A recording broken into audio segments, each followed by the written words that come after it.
Assalamualaikum warahmatullahi wabarakatuh.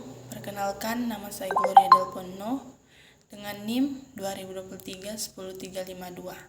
Nah, kali ini saya akan sedikit membahas tentang mengapa model Markowitz bisa dikritik menurut saya.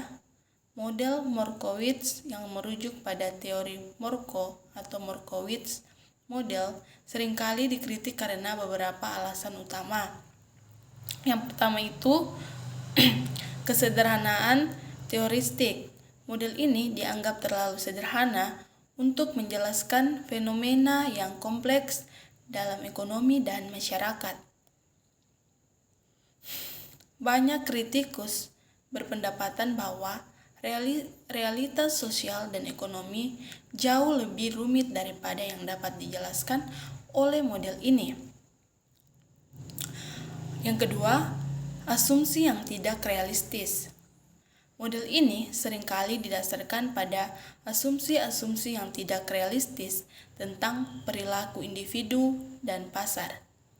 Misalnya, asumsi bahwa semua agen ekonomi bertindak rasional dan memiliki informasi sempurna tidak selalu mencerminkan perilaku nyata.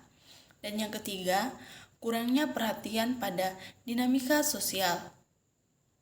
Markowitz kurang menyoroti pengaruh faktor sosial, budaya, dan politik yang dapat mengaruhi keputusan ekonomi. Kritik ini menunjukkan bahwa konteks sosial seringkali mengaruhi perilaku ekonomi dengan cara yang tidak dapat dijelaskan oleh model ini. Dan yang keempat itu, statisitas.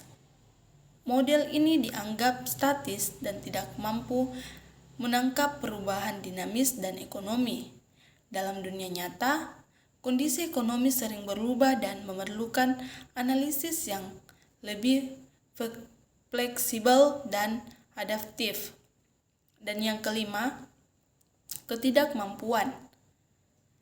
Menangani ketidakpastian, banyak model ekonomi tradisional, termasuk Markowitz, tidak dapat secara efektif menangani ketidakpastian dan risiko yang ada dalam pengambilan keputusan ekonomi.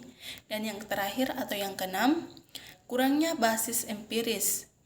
Kritikus sering menunjukkan bahwa banyak prediksi yang dihasilkan oleh model ini tidak didukung oleh data empiris. Ketidakkaruan dalam prediksi ini mengurangi kredibilitas model dalam aplikasi praktis. Dalam pandangan saya, kritis terhadap model Markowitz menyoroti pentingnya pendekatan yang lebih holistik dan multidimensional dalam memahami fenomena ekonomi. Pendekatan yang mempertimbangkan interaksi antara berbagai faktor sosial, budaya, dan ekonomi dan memberikan wawasan yang lebih baik dan relevan untuk kebijakan dan praktik. Ada beberapa alternatif yang dapat menggantikan model Markowitz dalam analisis ekonomi dan sosial. Berikut adalah beberapa contoh di antaranya. Yang pertama itu model ekonomi behaviораlis. Model ini menekankan perilaku manusia yang dipengaruhi oleh faktor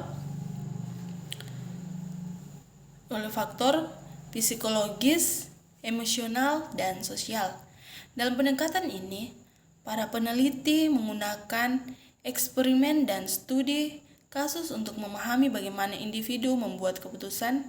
Ini berfokus pada batasan rasionalitas, mengakui bahwa individu seringkali membuat keputusan yang tidak rasional, bias kognitif. Meneliti bagaimana bisa seperti overconfidence atau loss aversion mempengaruhi pilihan ekonomi. Yang kedua itu teori sistem kompleks. Pendekatan ini memandang ekonomi sebagai sistem kompleks yang terdiri dari banyak agen yang saling berinteraksi. Karakteristik utama meliputi interaksi nonlinear, memahami bahwa interaksi antara agen dapat menghasilkan hasil yang tidak dapat diprediksi.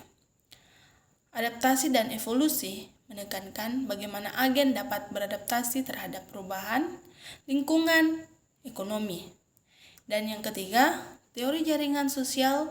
Teori ini menyoroti peran jaringan sosial dalam memengaruhi perilaku ekonomi. Aspek yang penting meliputi pengaruh sosial, bagaimana keputusan individu dipengaruhi oleh hubungan sosial mereka. Sebaran informasi, memahami bagaimana informasi menyebar melalui jaringan dan dampaknya terhadap pasar. Dan yang keempat, teori ekonomi institusional.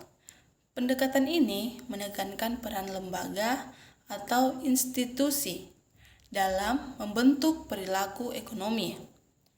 Hal ini meliputi peraturan dan kebijakan. Menganalisis bagaimana peraturan dan kebijakan mempengaruhi keputusan ekonomi, norma, dan budaya.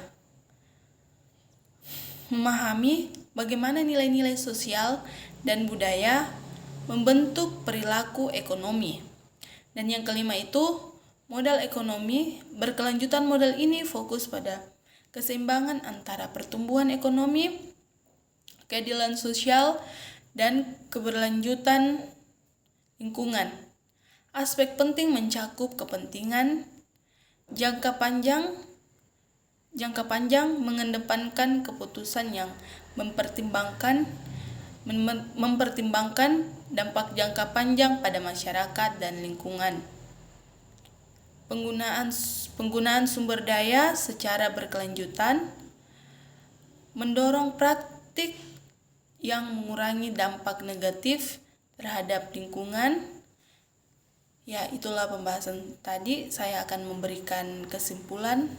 Kesimpulannya adalah Alternatif ini menunjukkan bahwa analisis ekonomi yang lebih komprehensif dan realistis perlu mempertimbangkan sebagai faktor termaksud psikologi, interaksi sosial, dan konteks institusional. Dengan mengadopsi pendekatan yang lebih holistik ini, kita dapat memahami fenomena ekonomi dengan cara yang lebih baik dan relevan untuk kebijakan publik dan praktik bisnis.